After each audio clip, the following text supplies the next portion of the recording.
Hey Ninja Turtle fans, Simon here. Welcome to HannaTalk, and today I'm here with a very special guest, a voice actor who's been acting in the industry since 1979, starting on Scooby-Doo Goes Hollywood, and since then went on to voice a variety of characters in a variety of shows from the likes of Hanna Barbera right down to Disney, even playing Buzz Lightyear in several Toy Story productions. But he is best known to Teenage Mutant Ninja Turtle fans as the voice of Krang, Casey Jones, and Baxter Stockman in the 1987 Teenage Mutant Ninja Turtles animated series. Please welcome the amazing Pat Fraley. Well, g'day, Simon. Up to goes and bucks the fighter. That's Krang doing his bad Australian Australian accent on you. Hey, I got news for you. You're in Melbourne right now. You said I started in '79. Yes, that's what I read about when I first. I think it was across on Wikipedia, I believe it was. And Well, I don't know. I started in LA in '79, but maybe news to you. I started voiceover in Australia. wow, really? In 1974, I had emigrated to Australia to start my acting career. Wow. In those days, I think the Labour government was in, and there was a New York minute there where you had to emigrate to work at any job. So when I got over there, there were only two other Americans in the country that worked as actors. The old guy named Gus Mercurio. You remember that name? Gus Mercurio. I don't think I've heard of that name before. He was an old busted out fighter. And there was a young guy that was still at NIDA. His name was Mel Gibson. Yes, Mel Gibson. Yes. And I visited with, Mel here. Yeah, we were there at the same time. So I got into Australia and to Adelaide, where I got a posting at Theatre 62, which was the state subsidized theatre then. And in a couple of weeks, they called the theatre and said, we need a Yank. We need a dialect like a Jimmy Cagney dialect. And they said, no worries, we've got a Yank in the company now. Like, that's all we do, impressions. Sit around bars and go, I'll do Humphrey Bogart, and then you do Betty Davis. And then I'll do Betty Davis doing Humphrey Bogart. So I went to a studio, and they didn't even have the name, Simon, at that time, voiceover. I don't know what they called us, actors, I don't know. And did my worst, and I was off and rolling. I learned how to do voiceover in Australia. Wow. That is fantastic. That is amazing. And It was a great experience for a young actor because, what are they going to do? There were only like one of us working besides me, and he was old. wow, that is just absolutely fantastic right there. And you mentioned about, of course, with now that's absolutely fantastic that you have that. You literally started in Australia. That's absolutely crazy. And Yeah, I learned everything I knew of being really bad over in Australia. In fact, the first job I did was at Max Pepper Studio in Adelaide, and they paid me a lot of money compared to doing Shakespeare because that's what I was doing. And I did some kind of James Cagney rat dog, like, you dirty rat dog, it's curtains for you, and you can get the curtains at Rundle Street, at the Rundle Street Arcade, that like that. wow. So I was really curious about it, and I was in a taxi at that time, in a cab, and I heard somebody doing a Jimmy Cagney dialect on the radio, and I thought to myself, that is the worst Jimmy Cagney. Uh-oh, it was me. Oh. I was stinking up the airwaves, and I just pray that anybody has a country far away from where they will work, where they can be really bad to begin with. That's definitely true. That's incredible. Like it's wow. That's just absolutely nuts. Like Yeah, I'm surprised you didn't know that, but I put it on bios and stuff like that because I owe so much to Australia. And I toured the Outback with my own theater company. I did a Peter Weir film, Picnic at Hanging Rock. did Shakespeare and learned to do voices. At Wow. ABC, I did a lot of shows, Australian Broadcast Corporation. Yes, yes, Australian Broadcast Corporation, ABC in Australia. That's absolutely wonderful, and it's definitely the news to me, and that's just absolutely fantastic right there. That is absolutely wonderful. And so during this time, which to obviously address this part here, but obviously because of what's happening in the world right now with the whole pandemic, how have you been keeping up things, especially on the voice acting side of things? Well, I've taught my whole career too. Matter of fact, within 2 or 3 weeks of arriving in Australia, I was teaching at Flinders University. I was teaching vocal dynamics, as they called it then. And I've kept up teaching my entire career. Since I was 4 years old, I've taught and performed. So on the performance side, I'm older, so it's a little light on work. I have more time to teach. I have patfraley.com where I have all sorts of home study courses, and I have students in Australia and have had them and all over the world. And the way we get in touch with each other, well, on performance, we use Source Connect and we record from home because we all have home studios now. It's the way of Mm. the future. There will no longer be, I don't think, the vibrance of going to a recording studio. They'll just get us at home and cobble it together. As far as teaching goes, as I mentioned, it's easy peasy. They send me their MP3s, I check them and give them guidance and send back information. Fantastic. That's absolutely wonderful. And I definitely agree on that because that seems to be like because most of a lot of the voice actors I've spoken to quite recently, actually. I recently just did an interview with Spike Spencer from Evangelion, and he is actually in Australia right now on the Gold Coast when last time he and I spoke, and he spoke about doing like having a vocal studio, and that seems to be the thing that's going on with a lot of voice actors now, is having their own home studio for productions and such. Obviously, depending on the Yes. projects that they're working on, whether it's like cartoons and also some working on like Japanese animation. Yeah, well, video games traditionally are you're always alone, and then they put it together because it's a plan. We used to, excuse me, we used to do cartoon shows, not did hundreds and hundreds of cartoon shows. We used to have the whole cast there, or the majority of the cast there. I did 9 years on Teenage Mutant Ninja Turtles, and we had the whole cast. So it was that way. Well, it's no longer that way, and it's gotten this whole dilemma that we're in has gotten that way around the world. People will be calling in. And matter of fact, get this looping, which we call ADR, Hmm. stands for automatic dialogue uh, Oh, replacement mm. or additional dialogue replacement. They don't know. They're doing it at home too. And somebody is cobbling everything together somewhere. Yes, yeah, yeah, that's right.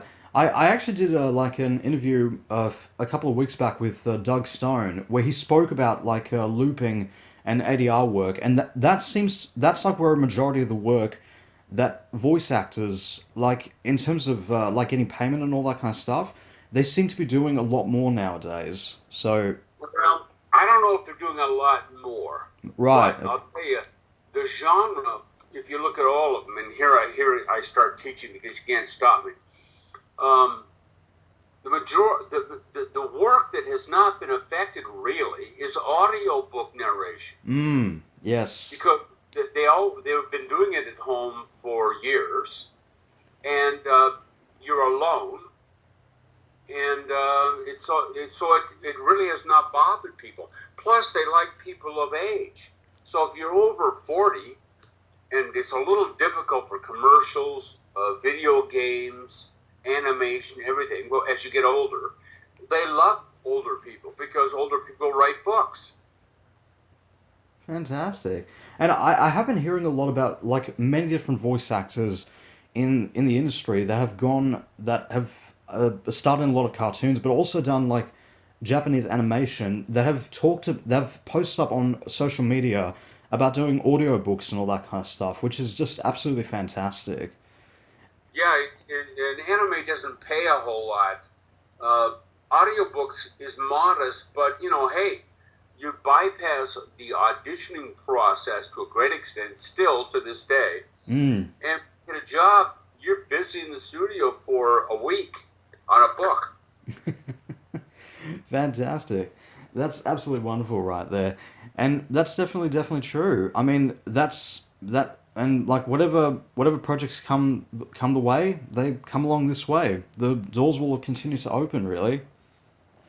Yeah, I think so. And Facebook is a good source for people to get the nuts and bolts of doing audiobooks. What I do is train with Scott Brick, who is arguably the best voice in the English language. We train people via our home study courses, and so the transfer of skills is not a dilemma, but there is a transfer. There's a little difference between all genres, Mm. and so it's not that difficult. No, which is just fantastic. And Now, by that's the way, I got to tell you something that people don't get about Australian dialects. I never did an Australian dialect, by the way, in all the time I lived in Australia. No way. But people don't get it. They sound a little cockney. They talk like this and they say, "Oh, g'day, mate. How's you going?" No, it's not cockney. It's like a person trying to sound posh but making a mistake. mm. Because in British, they'll go, "I don't know." Well, if you don't open your mouth, you get this triple diphthong. I don't know.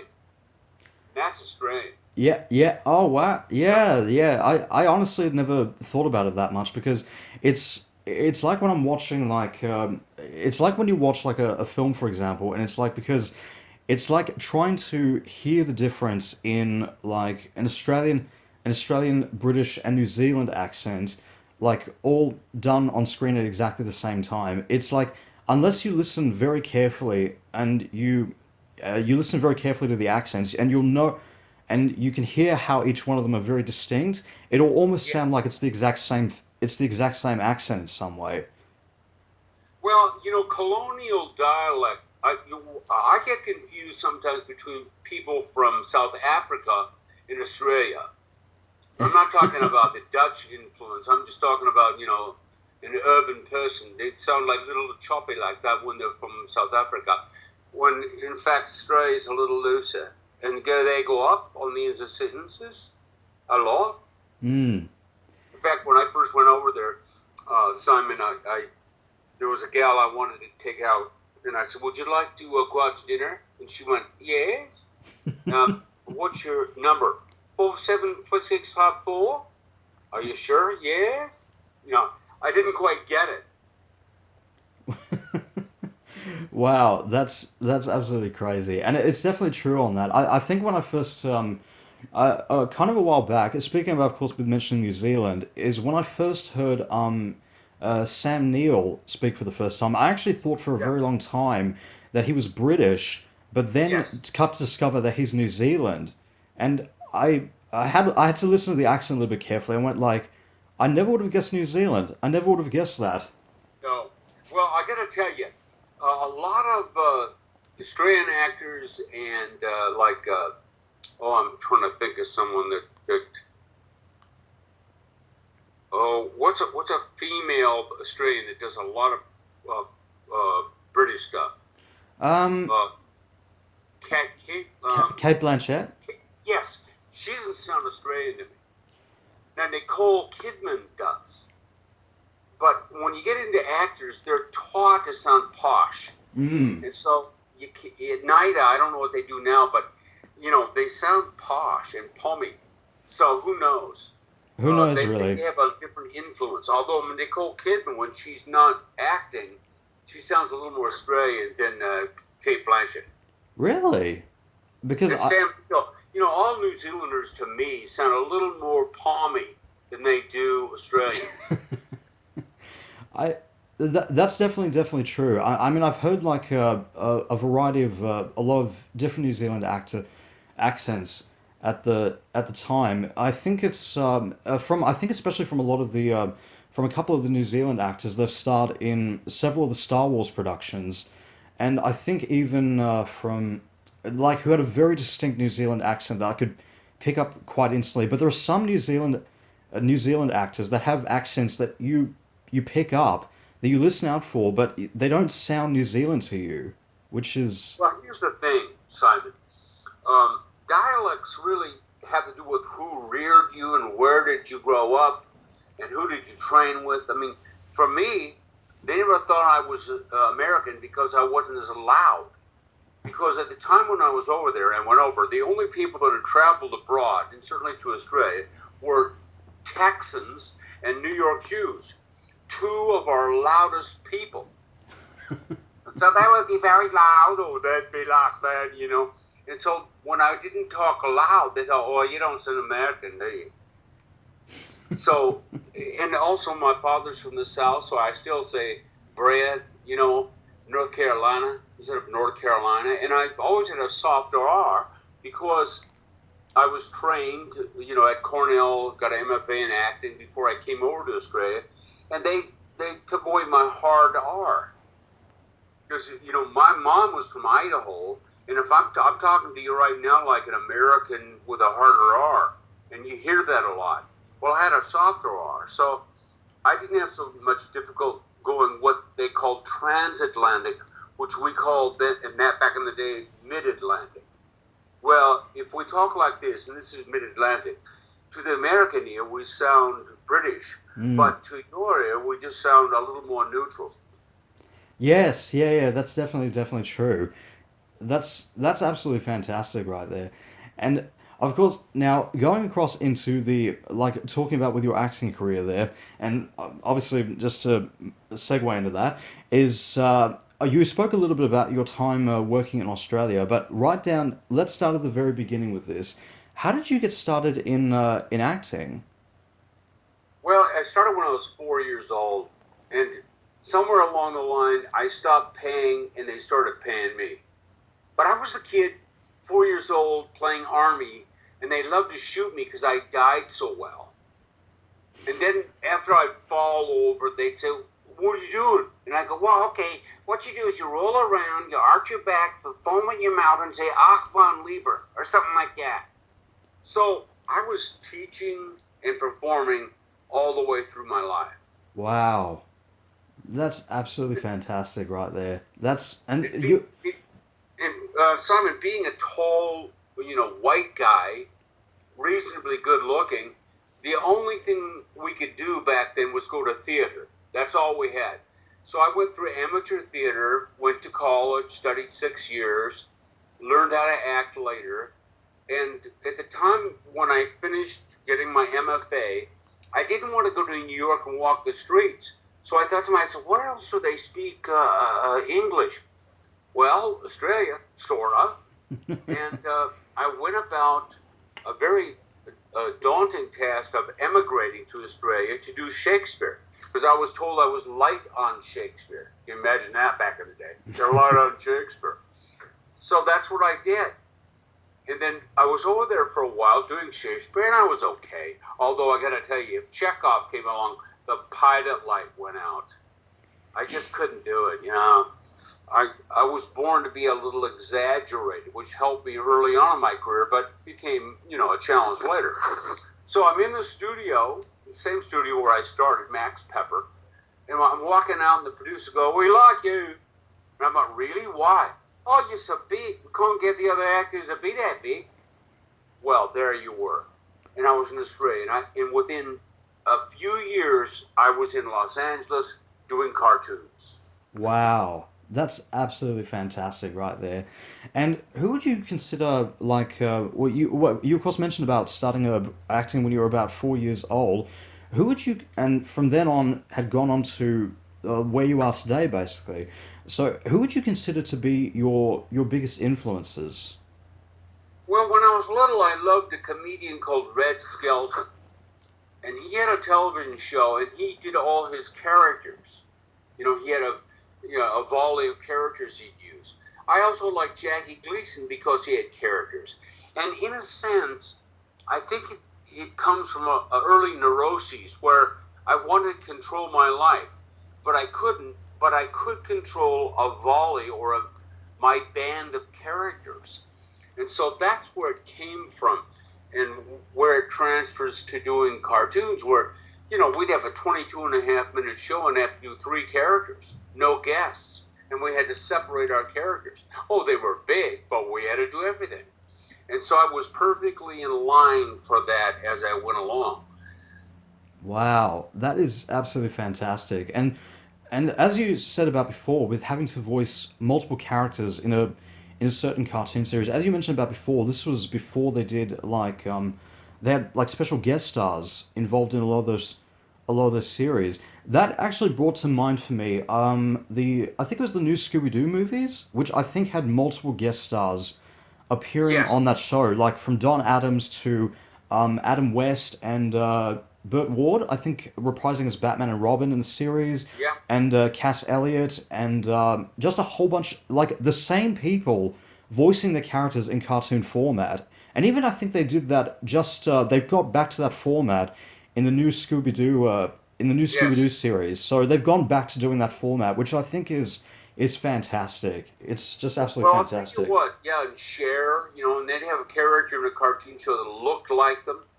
Um, the anomaly of cartoon work back in the day was Scooby-Doo, because they had money. They had some money, they had a budget. So they'd get, I remember working with Vincent Price and Diana, no, the Barrymore girl. What's her name? Drew Barrymore? Yeah, Drew, who's the daughter of John Barrymore Jr. And they were guests on the show. Other Really? shows, such as the 9 years we did on Teenage Mutant Ninja Turtles, we never had a guest. But guests started coming along in television, I think in the 90s. They started putting guests in. But before, we didn't have many. Right. That's fantastic.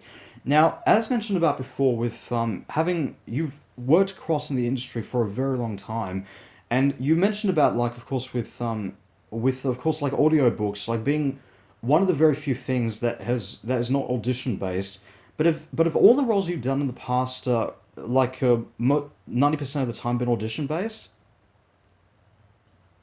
For audiobooks? Oh no, from all the acting roles that you've done, whether it's been like a Yeah, minor character or a major character. totally.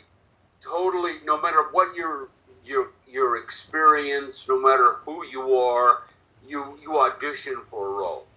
And I have. Yeah, there's sometimes when they just call you up. They used to do that back in the day, but mainly you get a script from your agent, you record it at home, and then you might get a call back.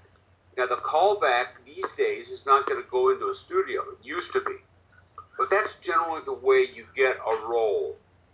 And your agent is the one that you want to convince you can separate characters, you can do character voices, and then they're the ones who submit you, or they'll get hold of you and say, yeah, you need to audition for this. Right. Fantastic.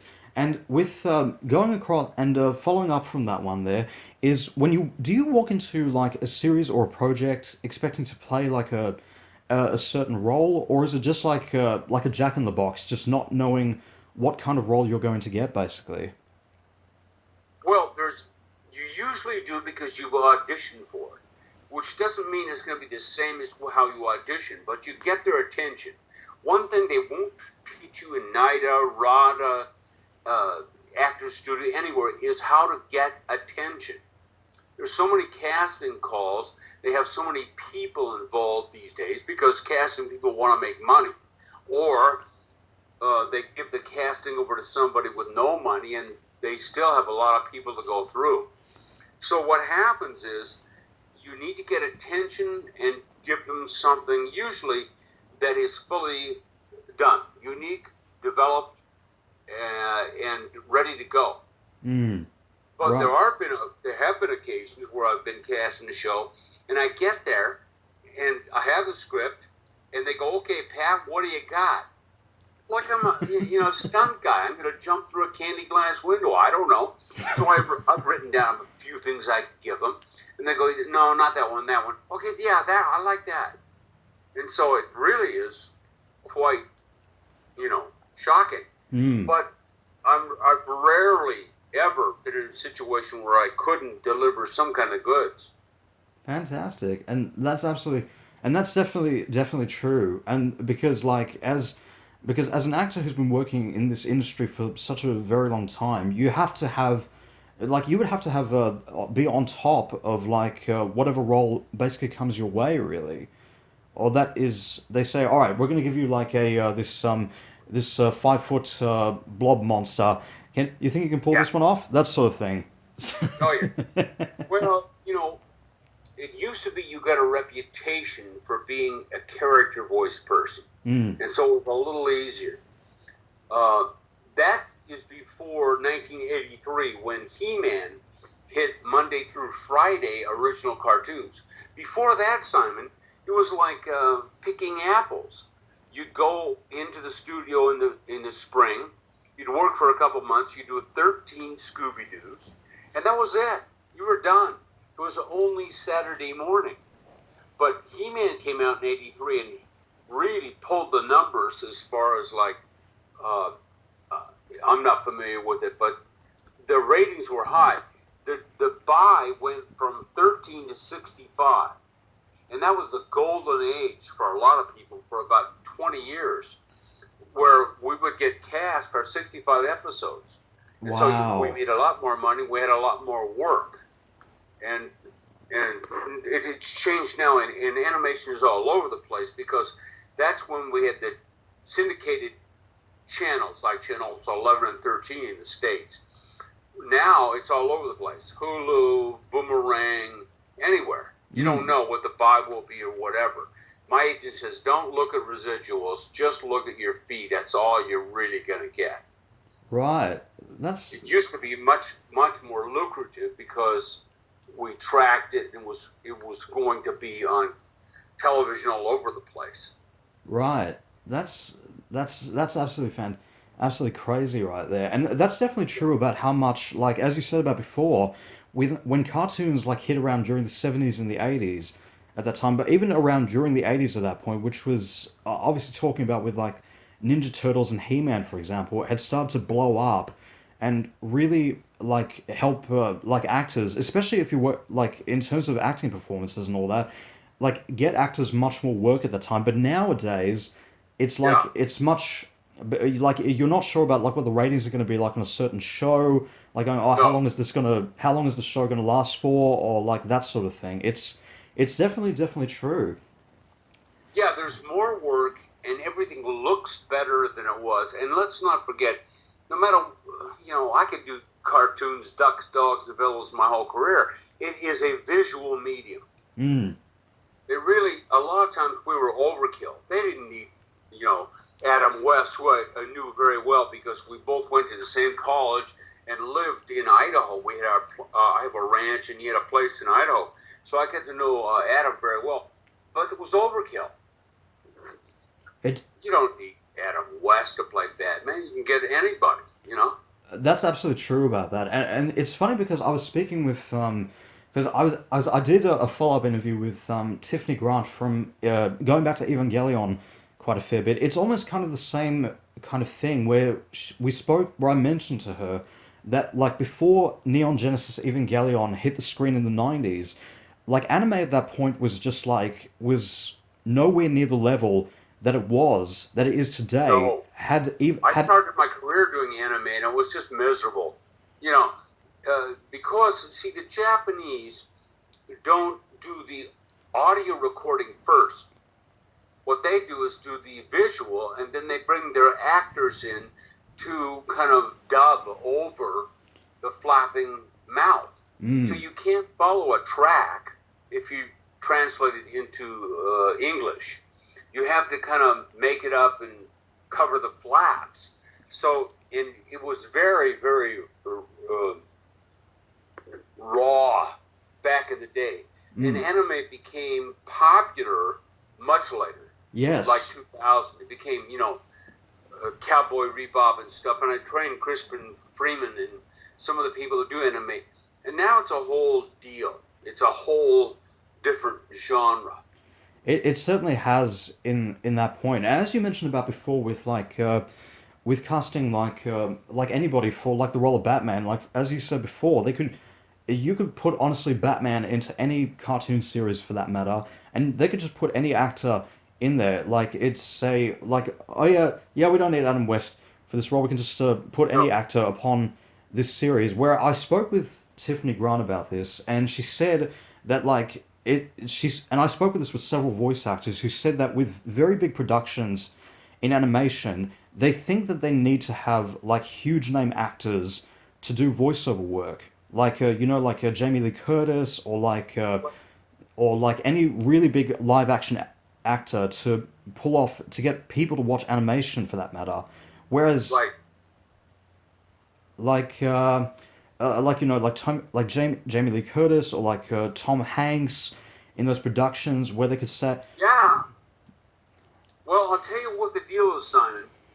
If you look at Pixar, you look at stars, right? hmm, In a very fruitless work, doing the little ancillary roles. Here's why, though. Here's what and actors, balk at this and whine about it. But look at, if you're doing Woody in Toy Story and you hire Tom Hanks, a lot of people, young people, have never seen Tom Hanks or Whoopi Goldberg because they've been in movies they didn't go to. But figure it this way: A, it's easier to sell if you need money and get producers because you have a name attached. And B, imagine if you're an animator and you're working at Pixar and you know that Tom Hanks is going to do Woody. Wouldn't that help you animate the character? And when you watch Woody in Pixar, he looks a little bit like Tom Hanks and acts like him. And they actually, videotape the performances of those people as they're working only in recording, audio recording, and kind of follow it.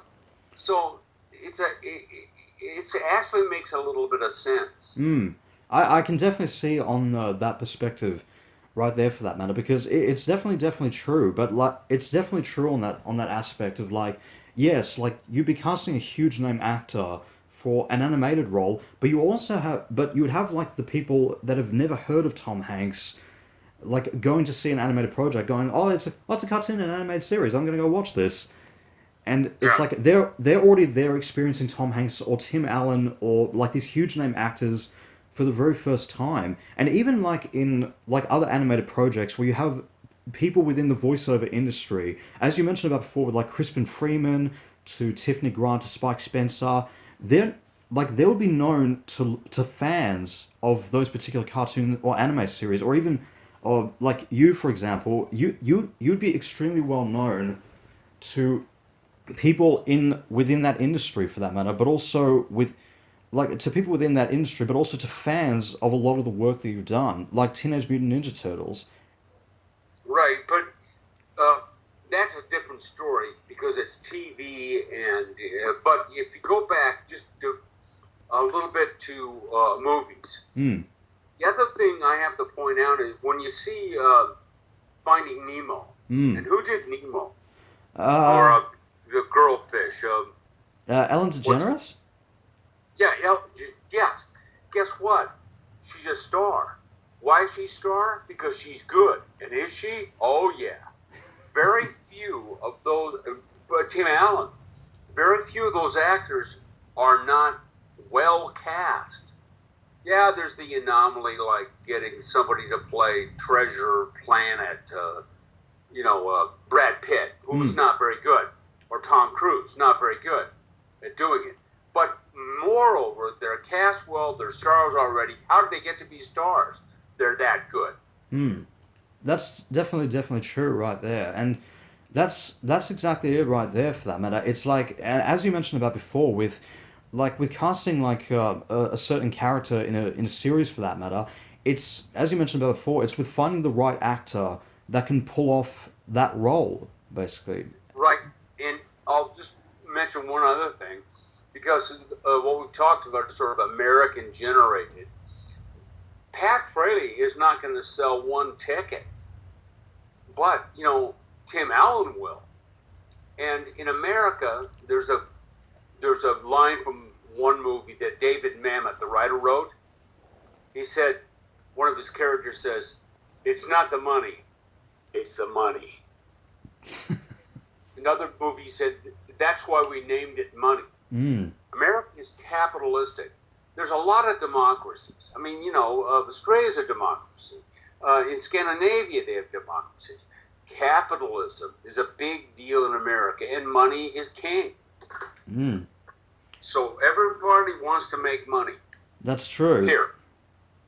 That's definitely true. It's that is absolutely true right there. And it's, of course, it's unfortunately that seems to be kind of the way it is really. But let's just hope in the future that will change down the line. Really. I don't know. Absolutely. I don't know. It's a very profitable circumstance because it's been a multi-generational event. And if we're talking about animation, video games is geared for younger and makes really more money than movies. I mean, it makes a huge amount of money. Mm. Because they play the game 100 times. Well, you get a movie, or even when you watch it once. That's that's definitely true, really. Unless, of course, you happen to be one of those fans who watch the movie once and then say, "Oh, that's absolutely downright one of my favorite movies. I'm going to rewatch that about 100 times." So, well, I'll tell you what. I've got 10 movies that I love: Dodsworth, Casablanca, Chinatown, Bridge Over the River Kwai, the Alistair Sim version of A Christmas Carol. And guess what? I may watch Casablanca once again during a year, and I'm a pretty big fan. Or I'll see a movie like in 1 year I watch Bridge Over the River Kwai, my favorite war movie. It just there's few that watch movies over and over and over again. That's definitely true. And there's no money. Well, which is that's definitely true in that fact. But going back onto going back into your with like roles and all that. Now having done your career for as long as you have you ever turned down a role for any particular reason? Yes, I've turned down a lot of work. In fact, I only auditioned my whole career about 2 out of 3 scripts. Because the husband of an actress I know, Sally Saporali, her husband calls it the art of no. And it's about building a career rather than just working. Gregory Peck, the famous American actor, once said, if I got a script that didn't have Cary Grant's coffee mug ring mark on it, I'd be surprised. He did wonderful movies based on what Cary Grant would turn down. Why Cary Grant wanted to build a certain specific kind of career. For me, it's a matter of, I'm a real PG-rated guy. I'm a Christian. I had 4 boys in 5 years, and kids, they're like hypocrisy, heat-seeking missiles. So if they heard me swear, they'd go, well, Daddy, you did it. So there was that aspect, but also I just don't feel comfortable bringing the skills I have, which are all from God, to my work. So I've got a pretty clean slate, and that's in audiobooks and cartoons, some things I just don't audition for. I've never auditioned for Adult Swim. There's certain books that I've turned down. I don't go into it and preach to them, but I just, my agent is so gracious and they let me turn stuff down. Right. Fantastic.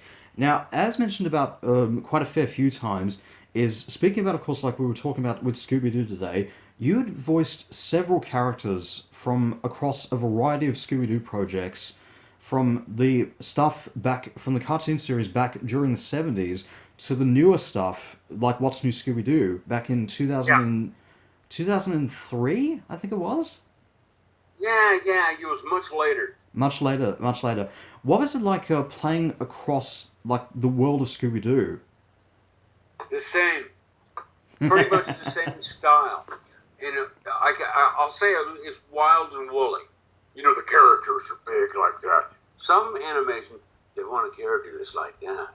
Just kind of real, right?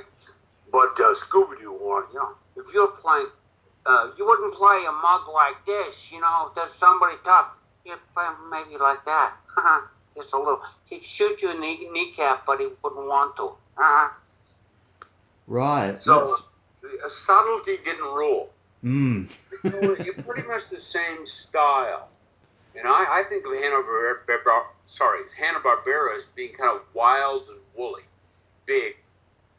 That's definitely true, because when I think of like Hanna Barbera, for example, yeah, it's as you mentioned about before, like the very kind of wild and woolly sort of projects at that point, which is it definitely that's definitely what I've noticed a lot with a lot of Hanna Barbera kind of cartoons, not just with Scooby Doo, but which actually leads into my next question, which was like you've also played across a variety of other Hanna Barbera projects, from the '90s Addams Family series as Cousin It, right down to Tom and Jerry as well.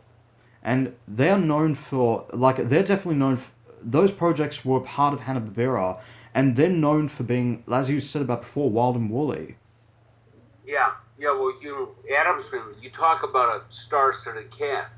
Carol Channing, John Astin, Rip Taylor, Dick Ebert, who was kind of a midget, Jim Cummings, Rob Paulson, Edie McClure, Debbie Derryberry, Nancy Lenari, who are not as well known as Carol Channing, but they're known in the voiceover industry as the best of the best. But we all had to do bigger stuff, and it was based on the movie performances and the TV performances. Yes. But yeah, I just think of Hanna-Barbera as being a little bigger. Mm. And they used to cut those shows. The lines, like my line, someone else's line, they'd only give 25 frames between it, which means, I guess I could be, no, 5 frames, a fifth of a second. So you heard this, beep, beep, beep, beep, beep, beep, beep, beep, beep, beep. It was like this, you had to trick them into editing different ways. Otherwise, the tempo was all the same. Fantastic, and that's definitely true, because thinking back on a lot of the episodes that I saw with Adam's Family at the time, like as you mentioned about before, like there was like a huge star-studded cast at that point, and this was before I actually found out that the Addams Family had been a long-running franchise, going as far back as the 1940s, 1940s, I think it was. Yeah, yes, that Lone Ranger was even longer. Like Zorro, long. Yes, so talking about, of course, with several projects for that matter, especially ones that focus on really, like, that are adapted into cartoon series, like really well-known properties. Did you ever were you ever familiar with a lot of those projects before starring in those series, like any of those franchises, like from Addams Family right down to Ninja Turtles? No, I wasn't. I was auditioned and cast. I didn't have anything to do with the rights or who got it. And I think in a lot of those cases, when they come up with, hey, we're going to do Zorro, who's in it? So you can afford, or you need to afford, the producers rather, would get stars. So they go, oh, we've got John Astin. Oh, really? I'm in. You know what I mean? That's how they sold it. Right. Whereas a new show wouldn't be that critical, and certainly if they didn't have a big budget like G.I. Joe or some of the shows that were 64 episodes, New Centurions, some of these big Filmation's work with the original Ghostbusters, Brave Star, which I did, they weren't star driven. They were concept driven. Right. Because yeah, that's definitely true on that. Because when you're looking at like a series, for example, that has such a really big like reputation as a concept, as you mentioned about before, with like G.I. Joe, from Scooby-Doo, but also talking about with like the comic book universe, like for example, Teenage Mutant Ninja Turtles, which was based on the comic book which started as a comic book series back in 1984, so 3 years before they started the animated series. Correct. And that's right. Yeah. So That's an odd thing, because Peter Laird and the other guy that created the cartoons, they created the cartoon series based on their comic books. they had to reach a decision, because if you've ever seen any of the comic books, they're pretty edgy. Yes. They're adult. They were faced with this. We have to create or give a rights to do a show that's for kids, not for adults. That decision was made early on, and we used to be so happy about doing our shows, and I did about 200 of them, and we thought, oh, how wonderful. Well, it turns out the real money they made, were on action figures and for kids. The little action figures, the cars, the little ancillary things. They still to this day, it's produced by a toy company. Yes, yeah, that's absolutely right on that. That definitely kind of reminds me of the way, like with what's happening at the moment with the Marvel movies, how most of the money they get is from the merchandise that they sell on the characters that they're doing for specific films. Like if they're doing a Spider-Man movie, we're going to sell toys for that. If we're doing a Thor movie, we're going to sell toys for that. Like that sort of thing. Well, I'll tell you, that's how Jack Nicholson became a multimillionaire. It wasn't all his wonderful movies. It was the fact that he got a percentage of the Joker. Was that the Joker he did? Yes, it was the Joker from Tim Burton's Batman. He got a 5% percentage of the ancillary rights. And so he made millions on the toys. Wow. That's absolutely crazy. And it's definitely true just about how much money, like, especially if you're working with a huge franchise that's working on a property or an IP that is that famous, as mentioned about, of course, with Batman, which has been around for like past 80 years right now, and they're making so much money from like the merchandising, like the actors getting so much money from the toys for that matter. It's definitely the actors generally don't get money from toys. They don't get anything. Wow. But if they're a star and they're in a movie, like I know Nicholson told Danny DeVito, he said, look, we'll do the Penguin, but make sure you get a cut on the toys. Wow. I don't know if Danny did it or not, but that was the advice he got. Yes, because I remember there was one article that Danny DeVito talked about why he accepted the role of Penguin in the Batman Returns movie with Michelle Pfeiffer, and of course still with Michael Keaton and Tim Burton at the time. And he said that he signed on to the role because he was a fan of the comic books, and it was an absolute honor to play like one of Batman's most notable villains. Well, that's probably true. I know Danny well. And in fact, he's subsidized artists. He loves comic books. He loved all that stuff. That's true. But, it's not the money. It's the money. That's true. Now, he's not going to come out and say, yeah, I did it only for the money. Yeah, that's definitely true on that. That's definitely true. Now, speaking about, of course, with live action, of course. Now, there have been several live action productions on many projects that you've worked on, from like Scooby-Doo right down to Ninja Turtles. What has been your opinion about them adapting these classic cartoon characters for the world of live action? Well, you can go a couple of ways. First of all, there's been many people that did Krang. I invented the name and the character. Well, my dear friend Brad Garrett's done it. Roseanne Barr, different people have done the character, and it's a compliment to me. Whereas other people could get angry because we get no money or rights. We didn't copyright the voice. I mean, think about how many people have done Daffy Duck. Nobody gets any money off that. I mean, with regard to actors, you just imitate somebody else's performance and you adjust it. Ninja Turtles have gone through generation changes. It's edgier now than it was. I just auditioned for a role of Krang, or I'm gonna, and I probably won't get it because it's too soft compared to what is needful now for the style of a movie.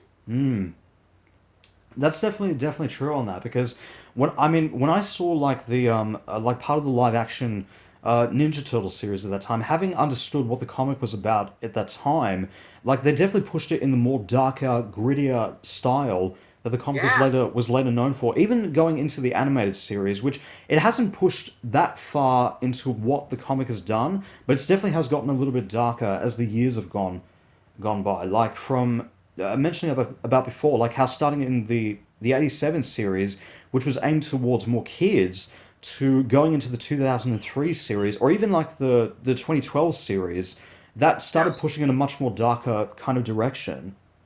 Yeah, well, there's a couple of reasons. Number one, everything's darker. Even kids. I mean, a kid in 1983 is a lot different than a kid in 2001 or 2000. There's that. Then there's the aspect of drawing in 30-year-olds or 35-year-olds that grew up with it, but they're old now. That's So you true. want to keep their interest and to sell those toys that are darker too. And they buy them for their kids. It just makes sense. Hmm. Our culture has changed.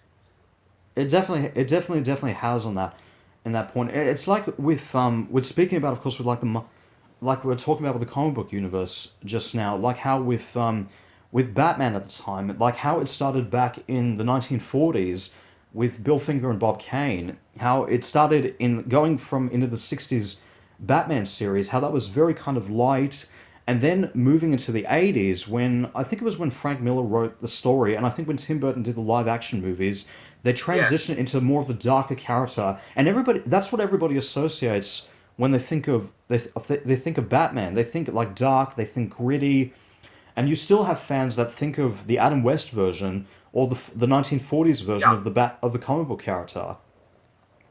Yeah, it's just different.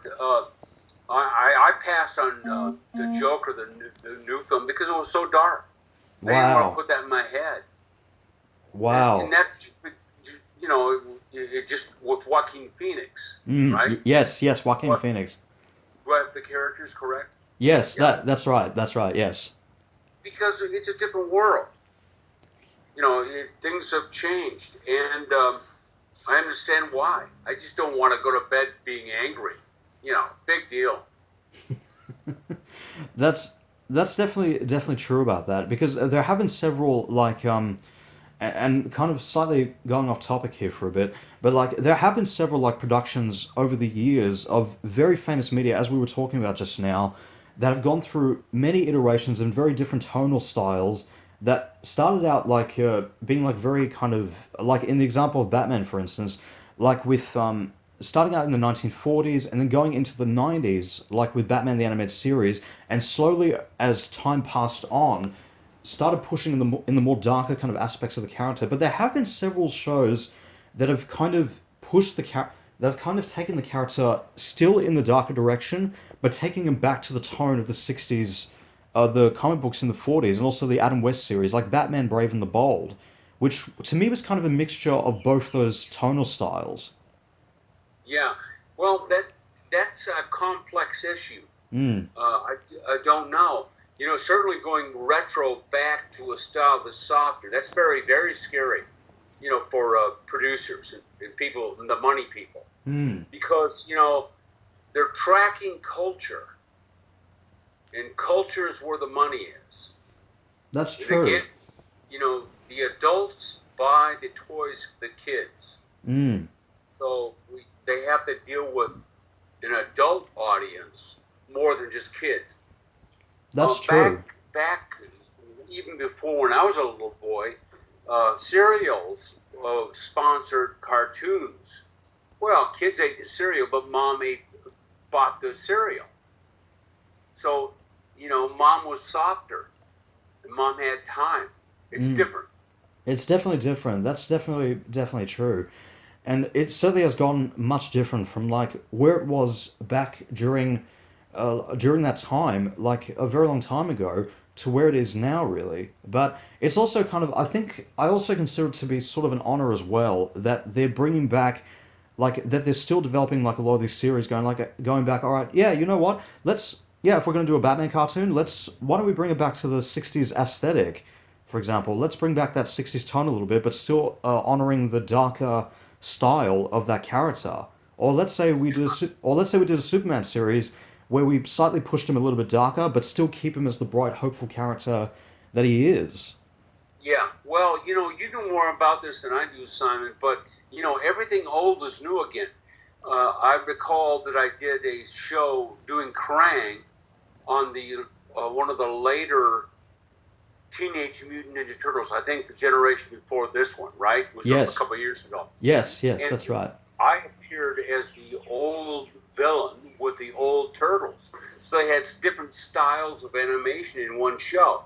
It was sort of an homage. Mm, So, yeah, that's I just think that, and I don't want to continually harp on the money, but, it's what I've learned. mm, Now, does it affect my playing? No. I mean, there's certain roles I won't take depending on what they say or what they do. But it does affect what projects are offered. right. Right. Fantastic. Now, going back onto the questions for a bit. Now, speaking, of course, with live action, it said on Wikipedia that you made your first live action voice debut in the Will Smith movie, I Am Legend, as the president. Oh, yes. What? Well, I've done live action in movies. I had a TV series. Again, I mentioned I did Picnic at Hanging Rock, I think in '76 in Australia. Mm, But it was funny about I Am Legend because my relatives are in the South. And I went back to visit them after I did the movie. And they went, "Where were you, Pat? Well, we looked for you. You had credits, and we didn't see you." Well, if you think about I Am Legend, there was Will, there was the gal, there was the little kid and the dog. They had nothing else. It was all CGI. So I went down. I got cast, and I went down to do the ADR of one line of the president over a phone that was put in the movie over a radio in a car, and that's all I had. And I got there and I said, "Wait a minute, are you actually directing me?" And the director says, "Yeah, we're lonely. We don't have anybody to work with." And so, wow. yeah, I got big credits and stuff, but it was a modest role. Right. That's fantastic. And will we hope to see you like do more live action projects in the future, even if it's just voicing a character? Well, I do a lot of ADR in movies like Clint Eastwood's movies, Sully's, Lincoln. Those are later, but more frequent. And I do scratch tracks on Robert Redford's narration tracks. And you don't know, or you hear somebody on a radio in the background. It happens to be me pretending to be an announcer. That happens for voiceovers. That's what we get. We Right. get the additional stuff. We get the stuff where we're not stars. Now, the good news is we make a lot of money, but when we go to a restaurant, we don't get the table by the window. You can't go into a restaurant and go, "Oh, by the way, I do the voice of Dinky the Duck." "Oh, Mr. Dinky, right this way to the window. Tableau for two." Dinky quack quack. No, they don't care. Mm. But I have friends that are stars, and my goodness, we'll go out to lunch, and it's sort of like a handshaking tour of South America. People come up, and they're happy to see, and I totally understand where actors will hide, because what a way of living. Mm. That's I absolutely. always think about the poor guys all over the world that are local newscasters. First of all, they don't make much money, and second, everybody knows them.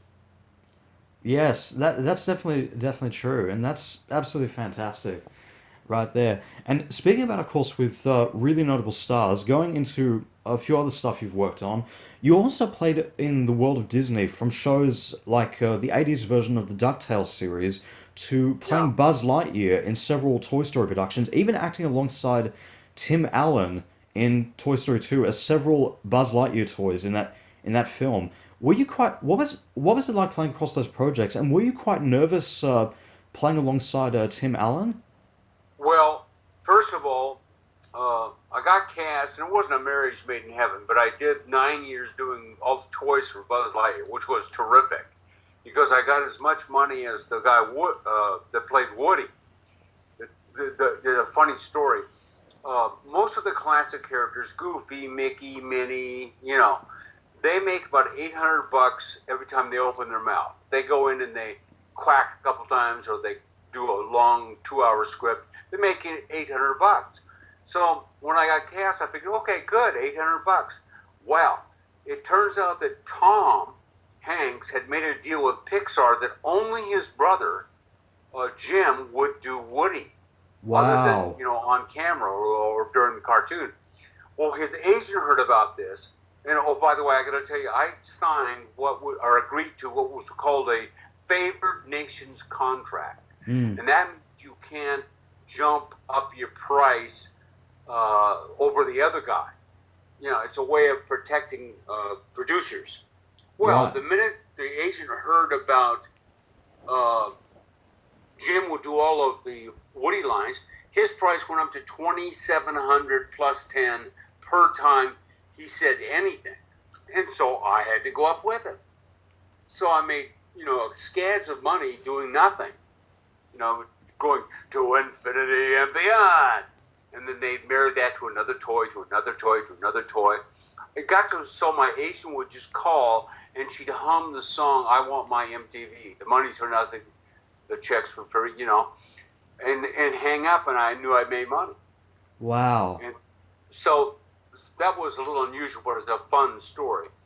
But I never worked in the studio with Tim. In fact, I went to the vice president of character voice, Rick Dempsey, and I said, I ought to meet Tim and thank him for, meeting my family's needs in a creative way. And he looked at me and said, you don't want to do that.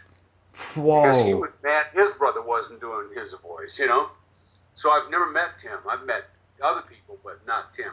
Wow. That's crazy. Well, yeah. Well, you never know. Maybe one day you may get the chance to meet Tim Allen at one point.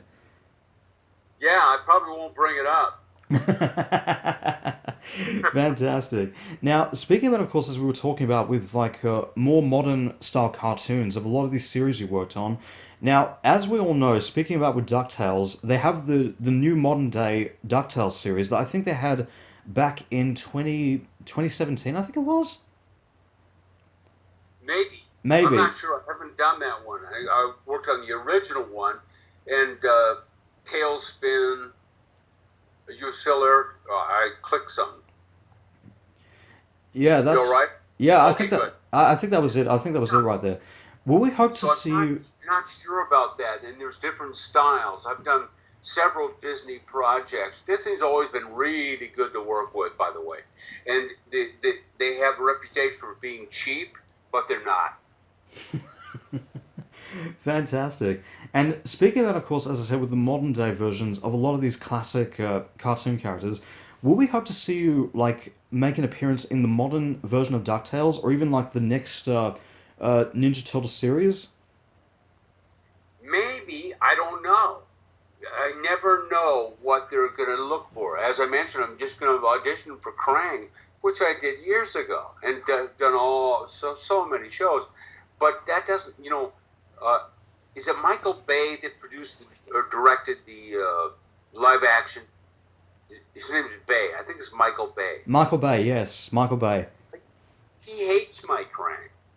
Really? Because it's so old-timey. It's Wow. kind of a funny villain. And that's not what they need. And so, you never know. Right. Well, as you said about before, you never know, but it would be fantastic to just do a very similar crossover as you mentioned about before with appearing as the 80s version of Krang in the 2012 series of Ninja Turtles. It would be fantastic to do a version of that in the DuckTales series. Well, yeah, from your lips, who knows? Absolutely. I'd love it. But you never know. In fact, there's a funny story about Frank Welker, who has done Fred since 1969, right, on the Scooby-Doo show. So he had his agent call the on-camera live-action production company and say, how about we put Frank in a cameo role as he just walks through, so we have him on camera. It's sort of a cute homage. And they went, no thanks. Wow. Yeah, so it's not a personal thing. That's definitely true. But of course, as you said before, you just never know. No, you don't. That's All it. you do is, you maintain a good attitude, and and personally, I have the greatest day job of them all. I teach other actors what I know, and for 20 years, I've taught audiobook skills too, because I was involved with audiobooks early on, and have narrated and stuff. But we just keep a good attitude, and probably one of the best attitudes of people you'll ever find, and most generous people, are voiceover people. Right. That's definitely true. Because we don't have our mugs up there, so we're not competing. Yes. Right?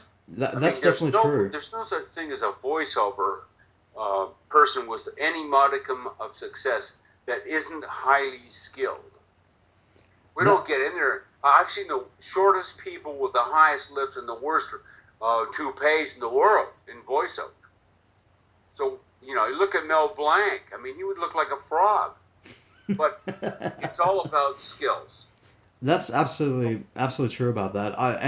That just reminded me of like an interview I did back with Tiffany Grant, where I said at the end of the interview, like with speaking about myself as a fan, like when they have Comic Cons where they invite voice actors out to these comic conventions, I said that I go to the comic conventions to meet the voice actors. I say these people, they're my rock stars right there.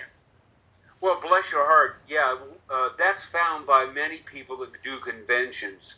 That you'll get the people that go in there and they really do connect. And it's kind of funny, Simon. I've gone to a couple of them, but I teach, so I just can't take a weekend off and go to these things. But it's funny because the fans of a show that grew up with the voice, right? They kind of look at us in the same relationship that we have with a puppet. We kind of own it. That's true. Miss Pig, if I saw the person who did the voice of Miss Piggy, well, of course it was Frank, but I would tend to want to hug him. Whereas if I met Brad Pitt, I wouldn't. Wow. So there is an ownership of us. Absolutely. That is there, and it's charming. Absolutely. That's definitely true. And you absolutely hit the nail right on the head with that. It's like when you look to an actor, for example, like when I think of like Krang, for example, I automatically think of Pat Fraley. Like that's who I automatically point to in that moment.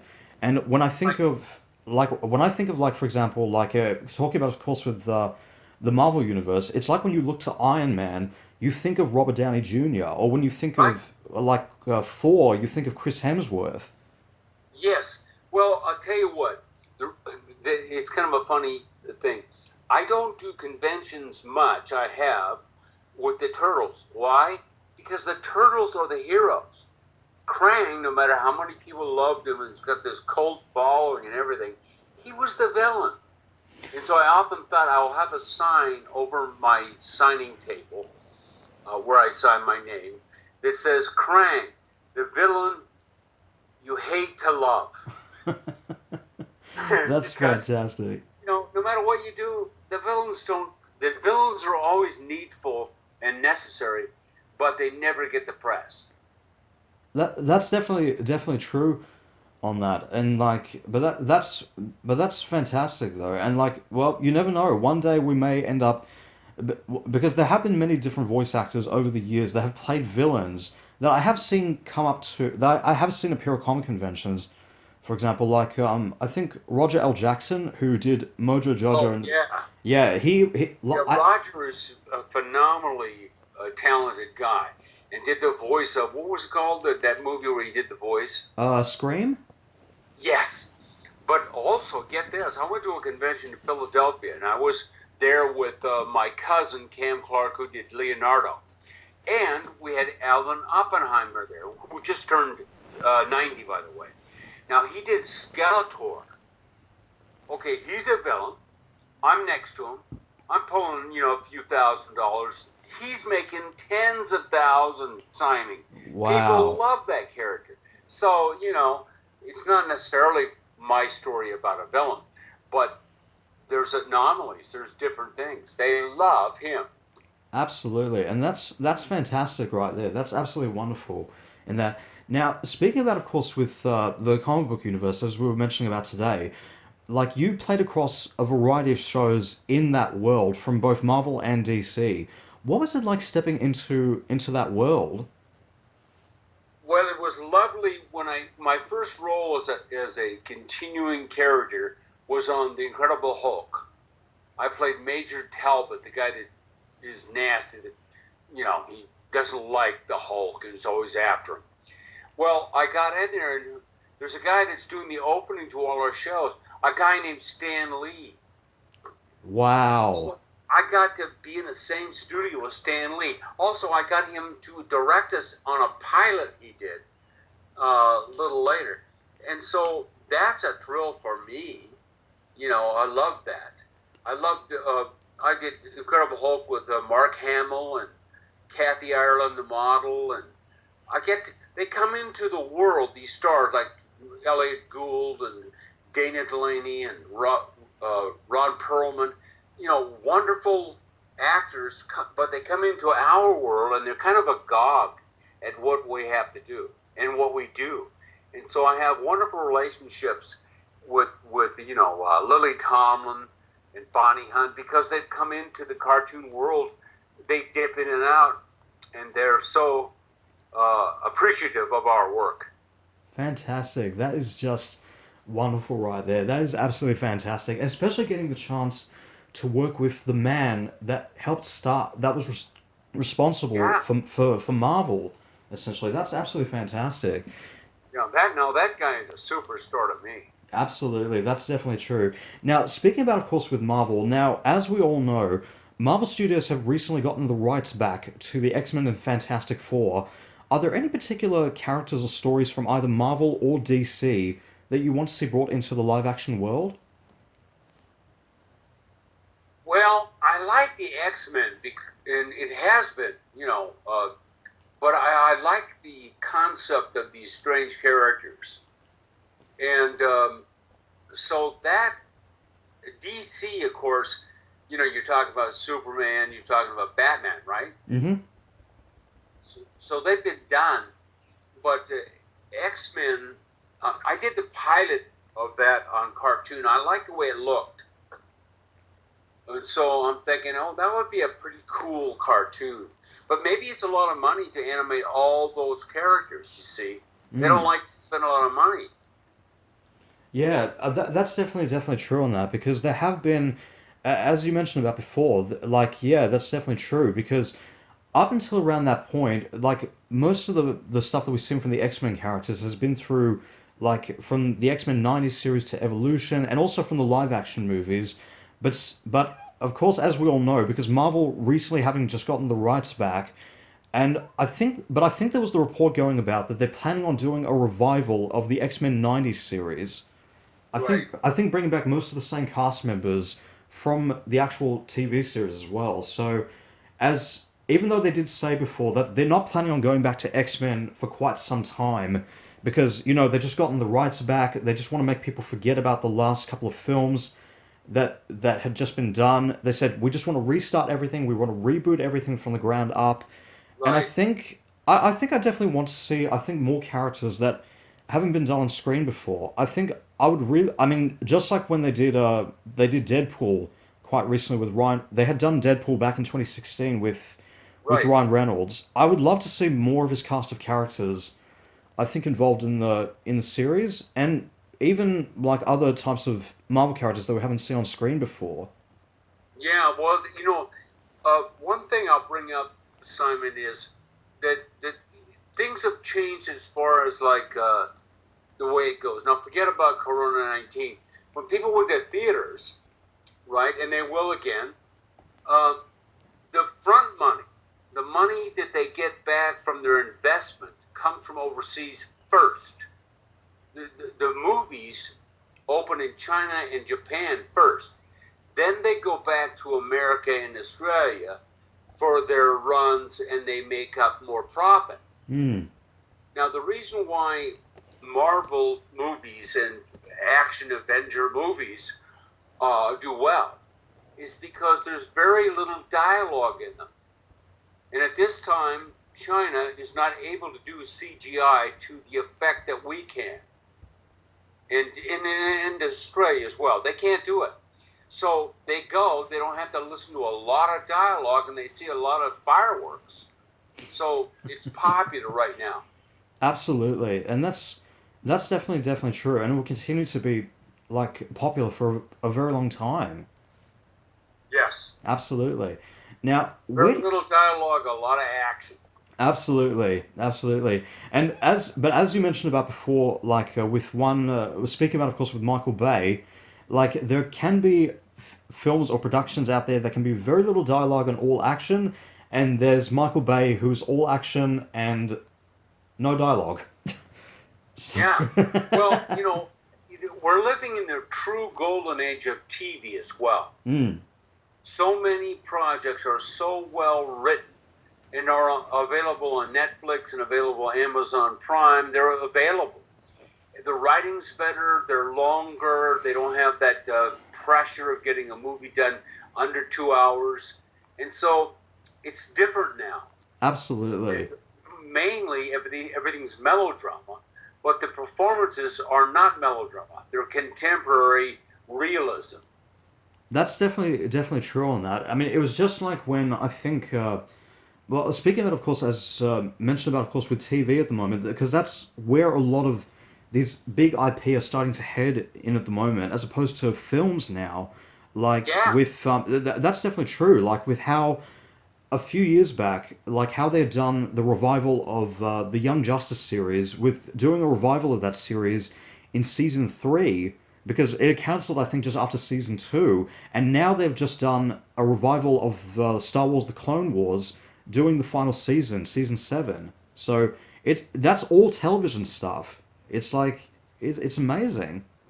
Well, they can get their projects done, and that's why we don't see movies with 2 people in them anymore, or 1, or 3 people. They're bigger because now I'm talking about movies. We don't see like 2 stars in a movie and that's it. Mm. We don't see that anymore. We see it on TV, but we don't see it in movies. That's definitely true, and that's something I have noticed quite across for that matter. But as you mentioned about before, with the golden age of television, like as you said, like to tell a story in a 2-hour movie, especially if it's like a very big IP, for example.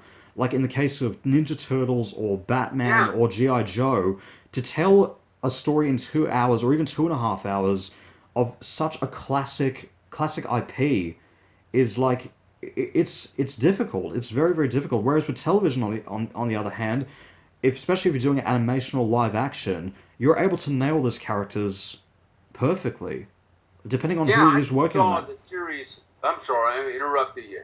Oh, no, that's all right.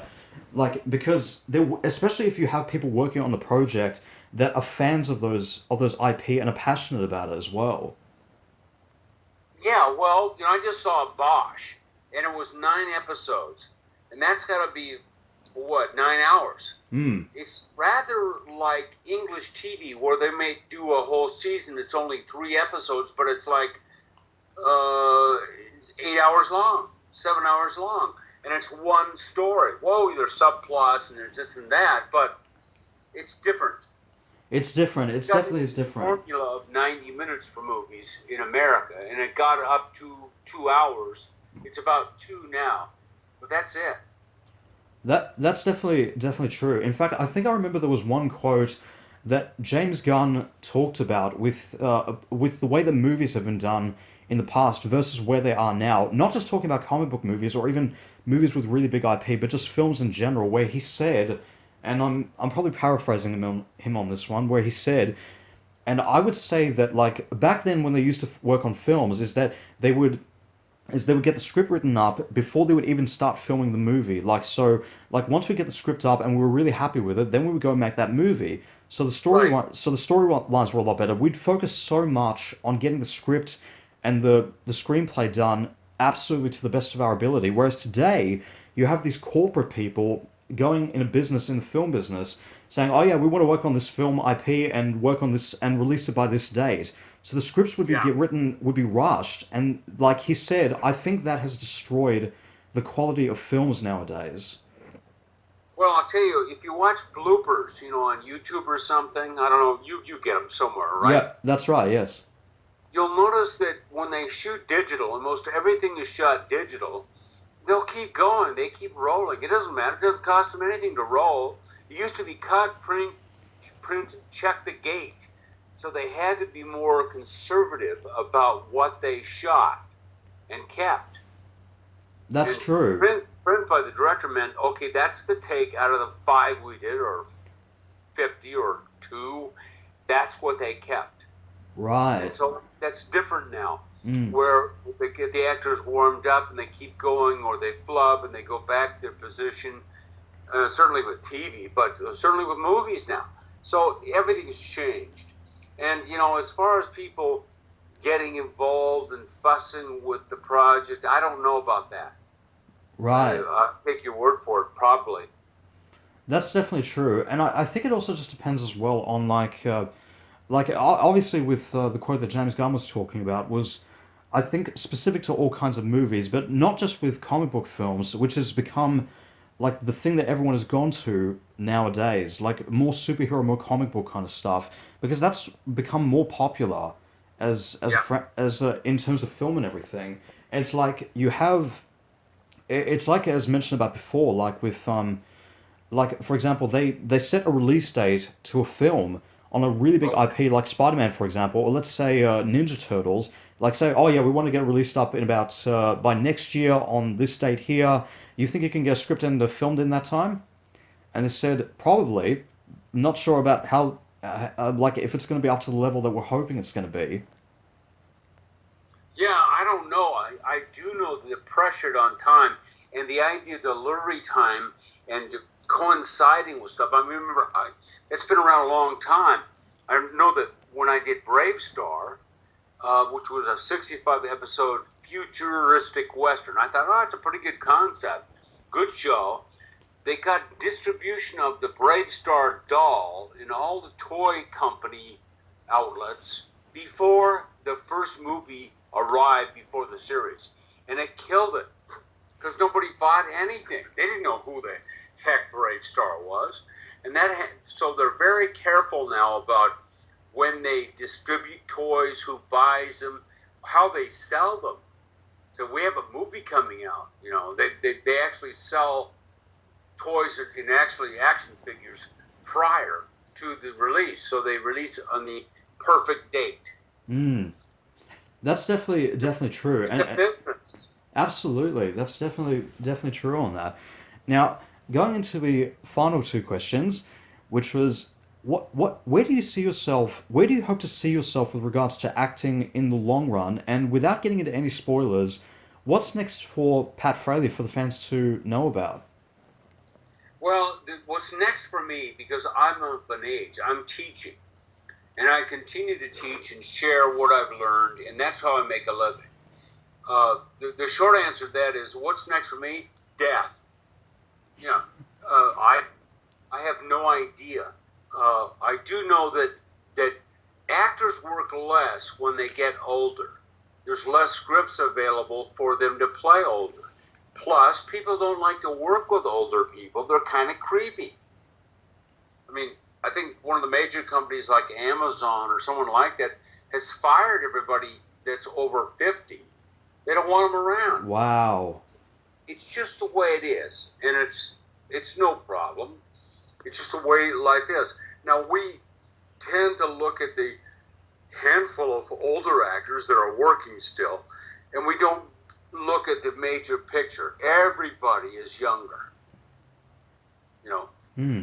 they're like 30, 40, then they're dead. They don't work anymore.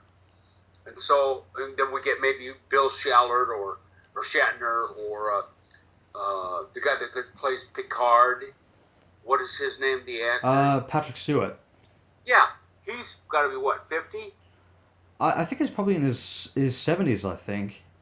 Yes. Well, he's working, but that's an anomaly. Right.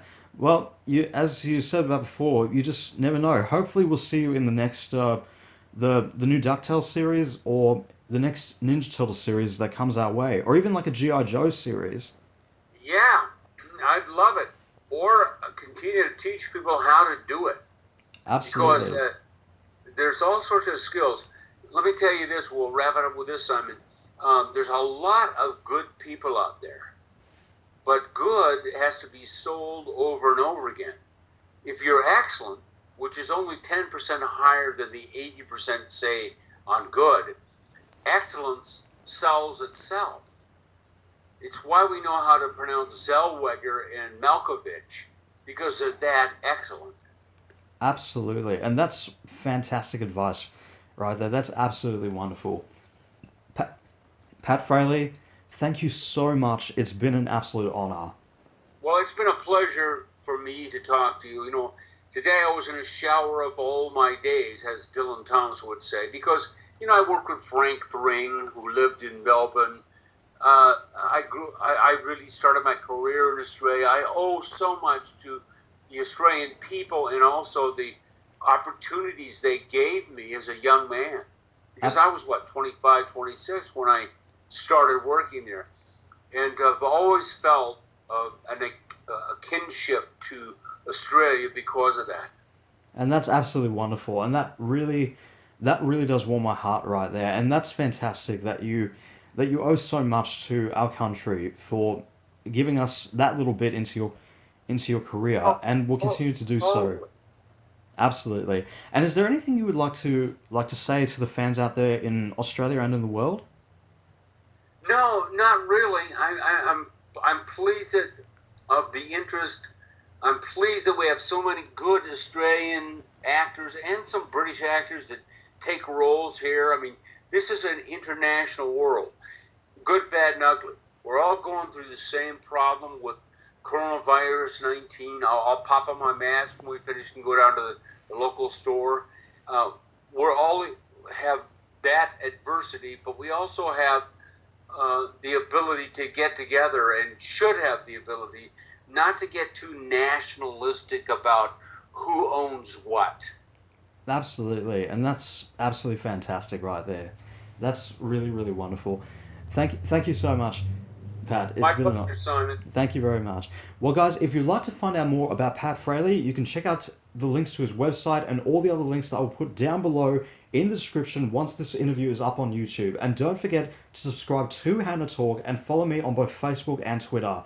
Thank you all so much for listening. This is Simon and Pat Fraley signing off. Bye for now. Bye.